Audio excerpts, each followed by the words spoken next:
AI is as dumb now as it ever will be. It's only going to get better. We want to make sure that we don't start wildfires from the power lines. Some of the most complicated, complex, and impressive technology ever built is right here on our grid. Electricity demand is increasing, not just natural growth, but also due to data centers and AI. Sometimes I use the analogy that we're rewiring America. We need to try to keep our lines as visually pleasing as we can. Vegetation management is often treated like a maintenance task, but for utilities, it's really more about keeping the grid safe under all kinds of operating conditions. So how do utility leaders ensure that the gap between those two mindsets stays as small as possible? That's what we're uncovering today. I'm Kinsey Grant Baker, this is Power Perspectives, and today we are getting into the engineering realities that most vegetation management programs still aren't fully accounting for. Things like conductor sag, wind blowout, structure deflection, changing operating temperatures, and what happens when your clearance assumptions don't match what's actually happening on the line. My guest today is Otto Lynch, VP and Head of Powerline Systems at Bentley. Bentley is a global infrastructure engineering software company whose tools support some of the most complex utilities and engineering organizations in the world. So with Otto and his wonderful expertise today, we're going to cover what's changed, what utilities can get wrong, and what a smarter, more engineering-driven approach to vegetation management looks like in practice. And a big thank you to Bentley Systems for making this episode possible. Stick around to learn more about Bentley and the awesome work that their team is doing a little later in the episode.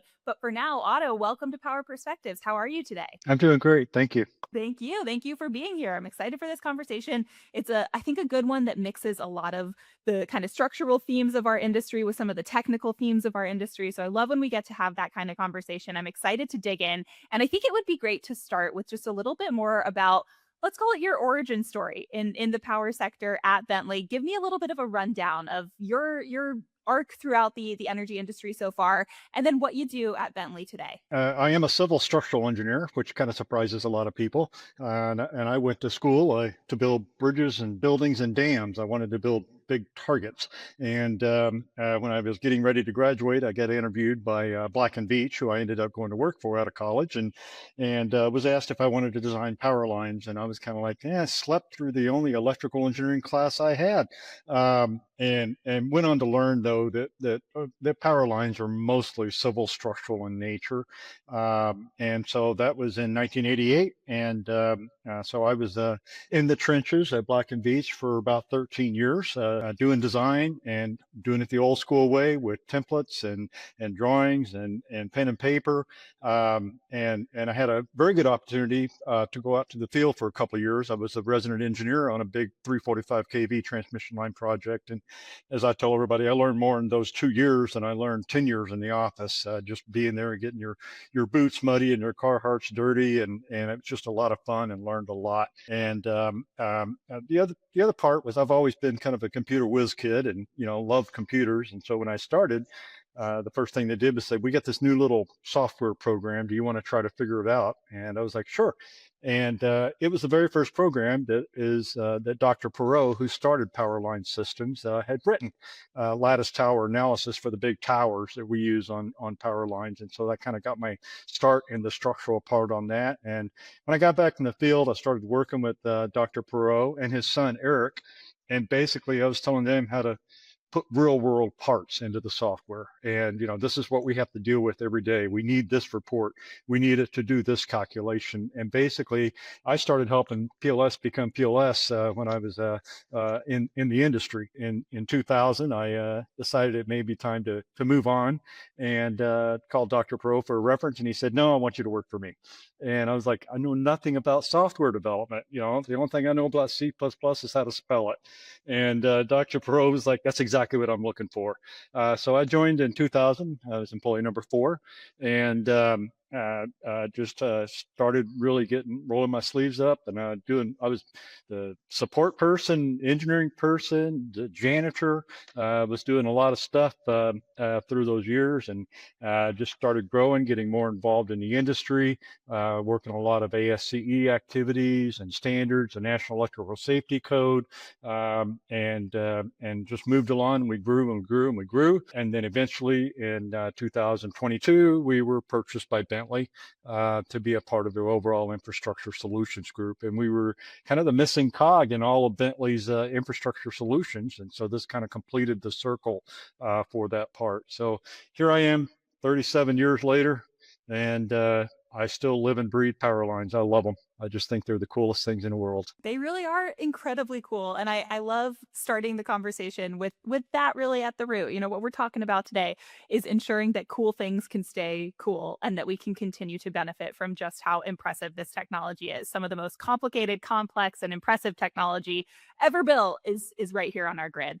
So with the team at Bentley now, you know, infrastructure solutions, tell me a little bit more about what the work entails on kind of the day to day. What's your focus area? Well, we are basically continuing to just get better at what we were doing, and with the resources at Bentley that are helping us, such as marketing group and the other resources that are out there, we're able to reach further and to provide more of a rounded solutions to all parts of infrastructure.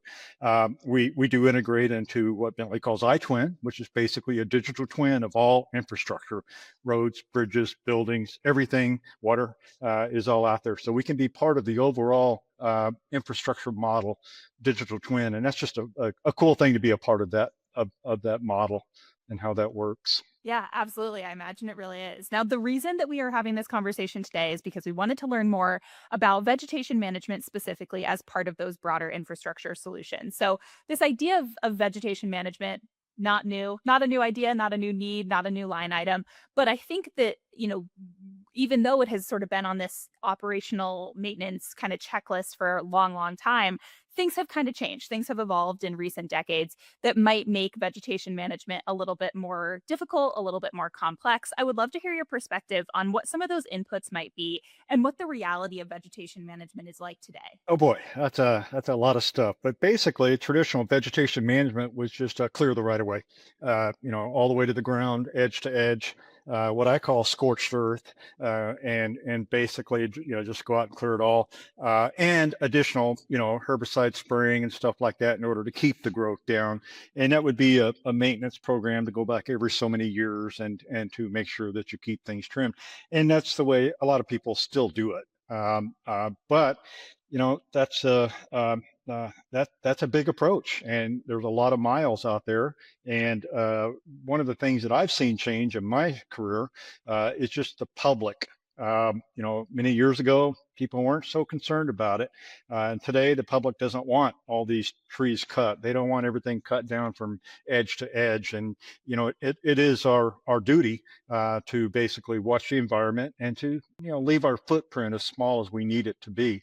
At the same time, we want to make sure that we do protect the public and make sure that we don't start wildfires from the power lines, and provide a safe environment, and also just encroachments of vegetation growing into the lines, which can cause an outage, which caused the Northeast outage of 2003, and those they can be costly and can be in dollars and in lives. We don't want to lose lives with an outage or anything like that. So there's been a big change from that part, and we have some solutions that can help all of that. Yeah, I imagine it's also more difficult to take this quote unquote scorched earth approach to vegetation management when the grid itself is more complex too. You know, you're balancing the priorities and the needs and the requests of customers, but also the grid too is just it's changed enormously over the last decade, right? So what, is that part of the equation when you're considering what more thoughtful vegetation management looks like these days? Absolutely. There's just so many things going on. I sometimes I refer to that game whack-a-mole, where you're whacking the moles. That seems to be our industry. We're sitting there just whacking the moles as they pop up. We've just got so much going on. We've got, electricity demand is increasing, not just natural growth, but also due to data centers and AI, and just our society is becoming more electrified. And over the past decade or so, we did a lot of conservation, put in more efficient appliances and made our homes more efficient, and that worked for a while. But we're getting to the point now where there's really not much more to be gained in efficiency. So now we're catching up, and as a result, the demand for electricity has significantly increased, and and so our lines were putting more electricity through those lines than they ever thought they would when they built them back in the 50s. Most of our transmission grid was built more than 60 years ago. And at that point in time, they had they were running the lines at 120 degrees Fahrenheit was the typical design. Because when lines get electricity on, they get hot, and that heat causes them to sag more.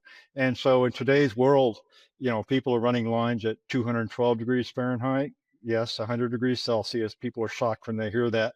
250 and even 300 degrees Fahrenheit. People are running these lines that hot because of the demand. It's so hard to build a new line. We just have to push our existing grid as hard as we can. And it's caused a lot of problems that, like I said, back in the 60s and in the 70s, people just had no clue we would even be in that position that we are in today. Yeah, it's a really interesting point, this idea of line sag, high operating temperatures. It's good to kind of get the primer here on why this happens, how this happens. I'm curious what other factors feel like they're really feeding into that, like wind or ice. Do these kind of complicate the idea of calculating your vegetation management strategy in any way? Oh, absolutely. And that's a very, thank you for bringing that up. Yeah, that's temperature is important, but most, the wind blows and it blows a lot sometimes. And that's usually when we have our outage problems is underneath a wind event. It may not be an extreme wind, a very, very high wind, but it could be a decent wind when the wire blows over, because the wires blow. When wind blow, the wires sag quite a bit. And when the wind blows, they blow out. And not only do they blow out, but depending on the structure types, I'm trying not to get too technical here, but you'll have suspension insulators. Those insulators will swing. And then something that most people don't think about is the structures will deflect. They'll bend. And, a wood pole is very flexible, extremely flexible. 100-foot wood pole, which is only usually about 88 feet out of the ground, will bend over 12, 15 feet. And so you've got this combination going on of this pole bending over, the insulator swinging, the wire blowing out.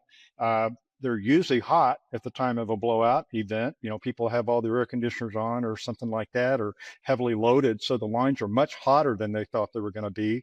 And then something else that a lot of people don't see or think about is that wind actually stretches the wire too. An easy way to think of that is if you have just a line with ice on it. Common sense will tell you that wire will sag more because that ice puts more unit weight and that wire sags down more. The same thing when you blow wind on it, it's going to cause that change in sag. So underneath, what we call blue sky condition, where the line's lightly loaded, not much going on, no weather events, everything's kind of nice and pretty. But then all of a sudden you start having an event, a heat wave, or say an Ana storm or whatever that may be. People start cranking up their electricity, the wires sag more, the wind blows, the wires blow out. And next thing you know, you've got a wire blowing out, easily 15 feet from where it is on an everyday position.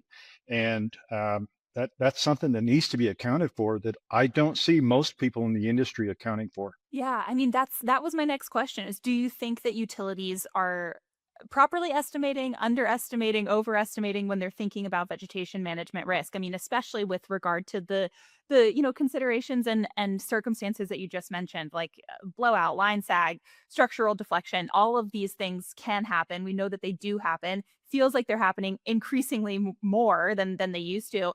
Do you think utilities are baking in the right amount of risk when they're creating their vegetation management strategies right now? Both.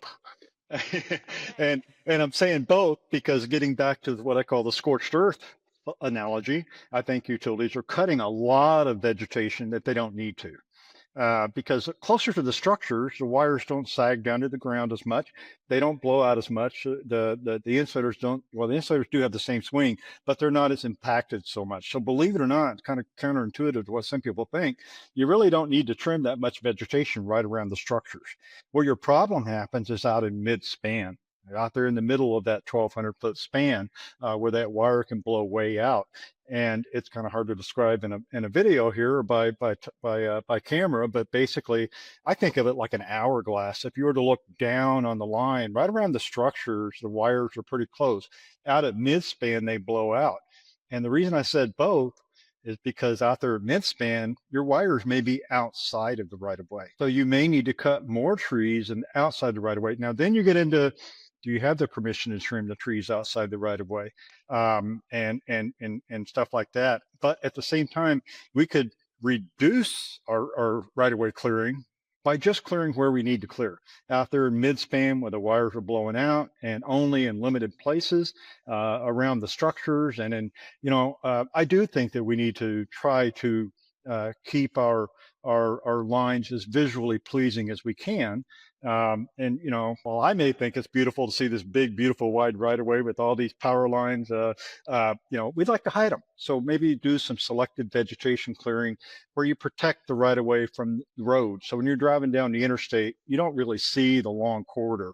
And so we may be able to not trim those trees, or maybe selectively trim just the part that we need to trim. And then kind of go out in those other places. So that's the reason I said both. I mean, scorched earth may be, overkill in some places, but at the same time, it's not enough in other places. And that's what we can do. Yeah, it's a really important point to make here, that the circumstances matter, and understanding the reality of where you're operating, where you are trying to do this vegetation management matters too. With the idea of more selective vegetation management, I'm curious what the impact of a strategy like that, as opposed to more of the scorched earth strategy, might mean for two big things. So the first I'm interested in is cost, and the second would be public trust, just sort of in general. Obviously, two very big topics of conversation for utility pros. So why don't we start with cost? What's the impact there? Well, the first thing I'd say on that is basically, I'm going to use the word value engineering. Let's spend a little more time up front. Let's be smart about it. Let's use our engineering know-how. Let's use our noggins and say, hey, let's plan up front how to do a better job. And so that's one thing to do, and that would obviously, as I said before, would save you money.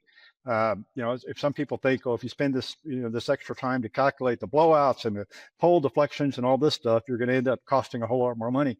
That's not true. You're going to end up, selectively clearing. So I would just say value engineering to answer that, from an economy scale. This is not doom and gloom. It's just do it right. And for your second question on the public side, I think if that was, hey, public, we're protecting the earth. Okay, we're protecting this. Yes, we've got to cut some trees. If you want to have those lights come on, we've got to cut trees. I'm sorry, but that's the way it works. But we're not out here doing scorched earth. We're not, making it look all ugly to some people. We're sitting there. We're doing our best we can to preserve what we have, and to use natural barriers so that people don't have to see some of this stuff. But at the same time, I don't be, people want their lights to come on, but they also, don't want to have outages or worse, wildfires. And so we can do both. I like that. I like that approach. I think that's a good way to story tell it, which is increasingly a big challenge for a lot of these utilities, is how to tell the story of what we're doing and the business decisions that we're making. Another big category here that I'd love to hear your perspective on when we're talking about things like cost and public trust, regulation is another big one. Can you tell me a little bit more, or put into context some of the potential challenges or opportunities as well of any regulations governing vegetation management these days? Well, I'm gonna answer that with two answers. On the regulation side, first of all, regulations require that you calculate the sag in the wires and the blowout and the structure deflections. The RUS, Rural Utility Services 1724E-200, the standard right here, There we go. Love the visual. says, well, I can pull the diagram open if you want me to, but there's a diagram in it. I believe it's figure 5-2, if I remember correctly. It says you have to calculate the wire blowout and the insulator swing and the structure deflection. So arguably, if you are a RUS utility underneath the U.S. Department of Agriculture, I know that's weird, but that's where they fall under. You should be following that. That's the code. That's the regulation. In addition to that, NERC has what's called the FAC 003. And FAC 003 is a vegetation requirement, and it's for 100 kV lines and higher that fall under NERC jurisdiction. So that's kind of I don't want to say gray area, but not all utilities fall under that. But those that fall under that, FAC 003 also requires that you calculate that wire movement envelope. That would be taken into consideration the movement of the wires and the structures, and the distance that you have to be, because they're, electricity arcs. I'm sure we all know that. And the bigger the voltage, the longer that arc can be. And that arc can be different based on elevation. That's something else a lot of people don't think about. The higher you get up, the thinner the ear gets and the longer that arc can be. And so both of those standards, both of those regulations have elevation factors. Line that clearance can be lower at lower elevations. It's going to have to be higher at the higher elevation. So that's the first part, is what the regulations require. And the second part of that is the regulations are, permitting is preventing us from building the lines that we need in order to transmit all this power that we're needing as a society and generating. And I want to stress that it's not what we just need. We're shifting, from carbon-based to renewable energy. And tear down a coal plant in Ohio and build a wind farm on it. You build your wind farm out in South Dakota. Okay, and so we've got to transmit that electricity over transmission lines. That's where the word comes from.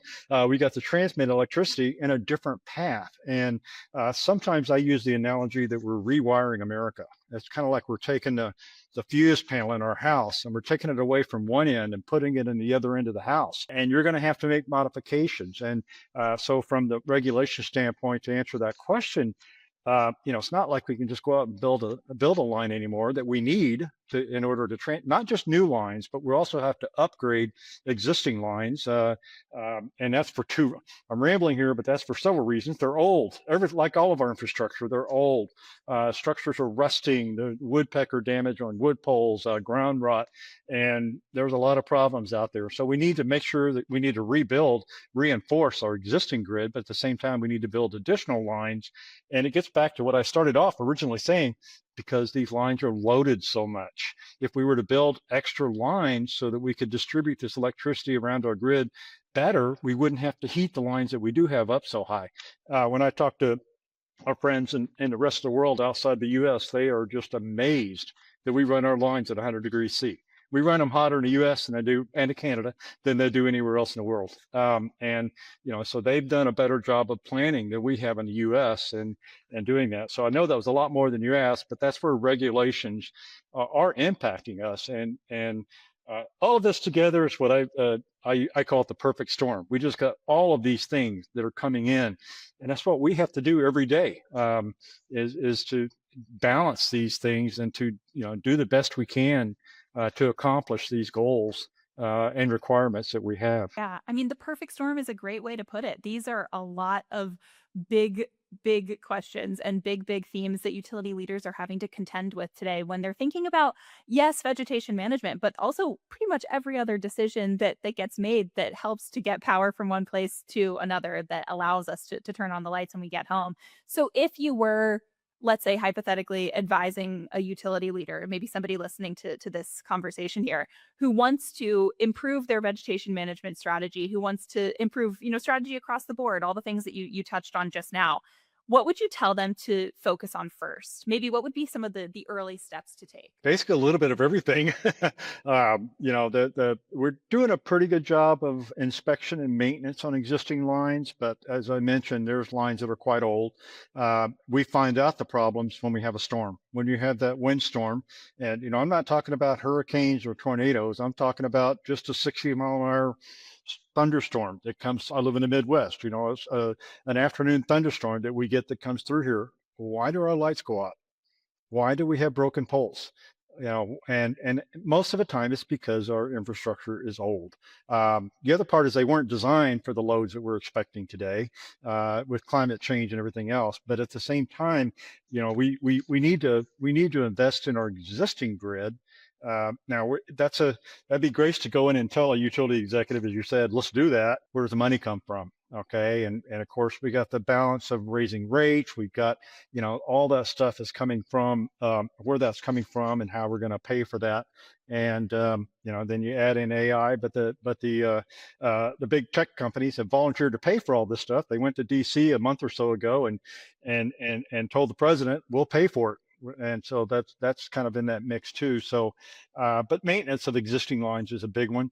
We do need to build additional lines. And as I said, we first of all we got to transfer that electricity, but second of all, additional lines will reduce the load on our existing lines, which, believe it or not, gets back to vegetation management. Maybe we don't need to cut as many trees if we can reduce that electrical load that we have on all of our lines. So it's kind of a balance. And then the other thing that I would just tell utility executives is let's do a better job of engineering. It's a lot of our standards are old, cookie cutter standards, and they were developed back in the 50s, and that was way before we had the nonlinear analysis techniques and we could calculate the conductor sags and everything as accurately as we do today. And so I would just say, hey, let's sharpen our saw when it comes to engineering as well. And let's do a better job of engineering. And it gets back to what I say with the value engineering. You may have to spend a little more money up front, but in the long term, you're going to save money by doing things and doing it right. Not going to fall down, number one. You're not going to cause an outage or worse, a wildfire if you do it right up front, which can cost a lot more than the engineering. Yeah, absolutely. I think you really illustrate the need for this combination of long-term, big picture, major capex investment kind of Yes. changes with Yes. better T&D and better permitting and all of these big things that we know we want, with the additional necessity of some of these, we could call them smaller. I know they are themselves undertakings, but the things that maybe cost a little bit less to pull off when we're talking about different kinds of measurement, better engineering, better value engineering. These are perhaps less of an undertaking than we need to overhaul a system that was built, 70, 80 years ago, right? So I think there's that combination there that feels like it really is kind of at the center of what the future of this part of utility strategy looks like. So with that in mind, I would love to hear what you think, let's call it the mature, more thoughtful version of vegetation management looks like. Like, what does that program look like, let's say 5, 10 years from now? I would like to see much more selective clearing. And I think the public would like that too. Let's not go cut a big beautiful oak tree just because it might be in the right of way. Maybe we can save that beautiful oak tree. And I would just, I think that would go a long way towards the public acceptance of what we do. And hey, we're not doing scorched earth. And so, I'd like to see, in 5, 10 years from now, I'd like to see right of ways trimmed in hourglass shapes, as I mentioned earlier. Let's only trim where we need to trim. At the same time, it's just, I look up my wife says I'm going to have a wreck looking at transmission lines one of these days. I'm always looking. I see problems everywhere, and, people will go out and do a clear cut right away, but then there's this tree with the limb hanging way over. And it's like, man, we spent all this money clear cutting, but we could trim that one limb and keep that from being a problem in an ice storm. So I would like to see just a better job in the actual vegetation trimming and cutting. Let's do it better. I think we can do. I know we can do it better. Sounds like a lot of utility pros would benefit from having the Otto Lynch ride along. Point things out to them on the side of the road. Well, Otto, this has been just a wonderful conversation about this huge part of what it takes to run a modern utility. I'm really, really grateful for you sharing all of this with us. And if you are ready, we will now get into our lightning round. We're gonna close out this Uh-oh. conversation with is right. Some quick Like, rapid fire questions. So if you could keep your answers to a word, a sentence, just keep them short and we'll have a little fun. okay. All right. First question for you here. Is there something about your job that you think might surprise people to learn? I'm a civil structural engineer. A lot of people outside the industry think I should be an electrical engineer because we deal with electricity. And I'm like, no, I'm a civil engineer. Room for everybody, right? Yeah, exactly. And that's probably outside the industry. Yeah. Inside the industry is way more than a word, but I think I was the first person to ever use LiDAR on an overhead transmission line. Back in the early 90s, again, doing some work and I know this is more than one word, so forgive me here, but doing, a LiDAR company, just new technology, brand new technology came in and said, hey, we can get the ground so you don't have to use traditional aerial photography. And he was showing it. It was kind of cool. And all of a sudden he said, the only problem is those darn wires keep getting in the way. And I'm like, you're picking up the wires with the LiDAR? and that was light bulbs off. And so I started using PLS CAD, started modeling up transmission lines using LiDAR. And I'm pretty sure I was the first person. That would have been in '93. I think I was the first person to ever model up a transmission line and using LiDAR technology. That is incredibly cool. I love hearing that story. Amazing. Awesome. Okay, my second question for you, given that you have all of these great stories to share with us today too, do you have any career advice for somebody who might want to get involved in the grid, in the electric utility industry? What would be your little piece of career advice for them? I would just say get into this industry. It is booming. It's growing. There's no end in sight. We're always going to need electricity. Or um, uh, I would. I told my own son this: get a degree in civil structural engineering. And there's a long way to go. Now you're not going to learn all this in school. There's no classes in transmission line engineering, but you get your fundamentals, and then get a good job coming out of school where you learn, where you're taught these extra parts of that. So that's kind of the first thing I would say. But this is such a great industry. It really is economy proof. Whether the economy is going good or whether it's going bad, everybody needs electricity, and it's just a great. I know you said one word, but I'm keeping it going here. I do get a lot of I get a lot of satisfaction knowing that I'm helping society. It's just cool to say, hey, we're helping keep this country, this world electrified, and and we wouldn't have the technology that we have today, or the lifestyles that we have today, if we didn't have the electricity that I'm kind of proud to say that our software delivers. And most lines today are designed in PLS CAD, and I can drive by them and say, yep, I had a part in that line right there. That's incredible. And I couldn't say it better myself. You know, what Otto said, get in on this industry. This is the time to do it. We have no shortage of need for electricity, number one, but also people to work on it, number two. So I love that. My final question for you, is there any piece of emerging technology that has you feeling really, really excited? What do you got your eye on these days? Well, obviously AI. There's a lot of stuff going on with AI, and I heard a presentation just a few weeks ago. Very good comment made. AI is as dumb now as it ever will be. It's only going to get better, and so I'm watching that very closely, just because it is the future. We need to be ready for it. At the same time, as a professional engineer, our answers don't need to be 70% right. They need to be 99.99% right. And so we need to make sure that we adopt AI intelligently, no pun intended, and wisely, and to use it correctly. In the hands of I used to tell people this with PLS CAD years ago. PLS CAD will allow you to make a mistake faster than you've ever made one before. And so we've got to make sure that we got to put the guardrails on it to make sure that it does follow what we want it to do. But that's a big technology. That's the emerging technology, and we just have to make sure that we use it correctly, and for the benefit. Absolutely. I very much agree with that as well. Well, Otto, this has been just a wonderful conversation. I appreciate closing it out with a look to the future and what that might entail. I have learned so much from this chat today, and I'm sure our audience agrees. So thank you so much for joining me. Thank you, Kinsey. I appreciate it. Of course. And thank you again to our partners at Bentley for making this episode possible. Bentley Systems is the infrastructure engineering software company, delivering innovative solutions that advance and sustain the world's infrastructure. Trusted globally, Bentley's energy portfolio, including Powerline Systems, Spida Open Utilities, and Easy Power, empowers energy professionals to design, build, and operate smarter, more resilient systems. To learn more about Bentley and the incredible innovative work that they are doing, head to the description of this episode, the show notes, and feel free to click through and learn more. Thank you once again for listening to this episode of Power Perspectives. I'm Kinsey Grant Baker, and I will see you next time.